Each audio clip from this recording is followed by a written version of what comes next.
Halo, perkenalkan saya Nabila Aditya dari kelas Psikologi Pendidikan B dengan dosen pengampu Runi Rulangi, MC Psikolog. Di sini saya akan menjelaskan how to motivate students through social relations. Seperti yang kita tahu, siswa memiliki motif berprestasi.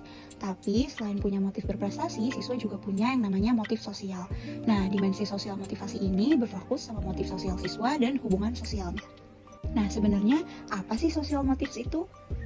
Social motives atau motif sosial adalah kebutuhan dan keinginan yang dipelajari melalui pengalaman dengan lingkungan sosialnya. Nah, kebutuhan siswa itu bisa kita lihat dari keinginan mereka untuk jadi populer dengan teman-teman sebaya mereka, punya teman dekat, dan punya daya tarik kuat yang mereka rasakan untuk orang-orang yang mereka sayang atau cintai. Nah, setiap hari di sekolah, siswa ini tuh membangun dan memelihara hubungan sosial. Tapi, sebagian besar siswa juga merasa bahwa persetujuan atau validasi dari guru dan teman sebaya itu merupakan hal yang penting.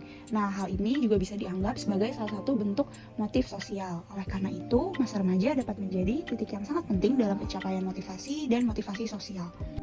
Nah, salah satu bentuk dari social motives adalah social relationships. Jadi, social relationships merupakan hubungan siswa dengan orang tua, teman sebaya, dan teman-temannya yang punya dampak yang luar biasa di kehidupan mereka. Kita bahas satu-satu ya. Nah, meskipun faktor-faktor seperti teman sebaya atau peers dan guru bisa mempengaruhi motivasi siswa, tapi yang lebih penting adalah praktik pengasuhan anak oleh orang tuanya. Dalam hal ini kita akan bahas yaitu child rearing practice. Child rearing practice atau praktik mengasuh anak menjelaskan beberapa praktik pengasuhan positif yang menghasilkan peningkatan motivasi dan prestasi. Yang pertama adalah mengetahui dan mengenali anak dengan baik untuk dapat memberikan challenge dan dukungan yang tepat.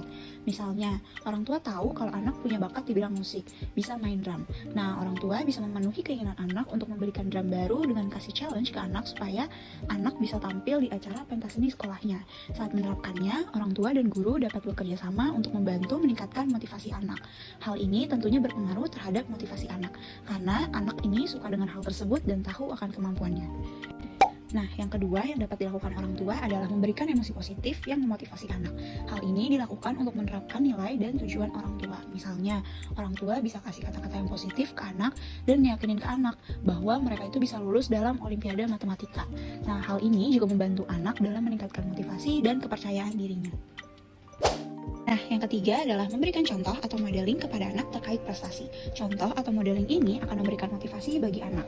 Jika dikaitkan dengan contoh di poin sebelumnya, yakni mendapatkan drum baru setelah berusaha untuk tampil dengan baik di acara pentas seni sekolah, orang tua menunjukkan kepada anak bahwa diperlukan usaha yang lebih untuk mendapatkan sesuatu. Hal ini akan berpengaruh bagi motivasi anak, karena anak akan lebih bekerja keras dan lebih bisa survive dengan usaha-usaha mereka dalam menyelesaikan tugas-tugas yang challenging. Selain itu, orang tua juga dapat menerapkan provision of specific experience at home atau pemberian pengalaman khusus di rumah. Jadi, selain menerapkan pengasuhan kepada anak atau child rearing practice yang tadi, orang tua juga menyediakan berbagai kegiatan atau sumber daya di rumah yang dapat memengaruhi minat dan motivasi anak. Misalnya, orang tua bisa menyediakan buku bacaan di rumah. Nah, ternyata bahan bacaan di rumah ini berhubungan positif dengan prestasi dan motivasi membaca siswa di kemudian hari. Oleh karena itu, peran orang tua dalam meningkatkan prestasi anak dengan memberikan kesempatan dan sumber daya yang cukup bagi anak-anak mereka dapat meningkatkan motivasi anak.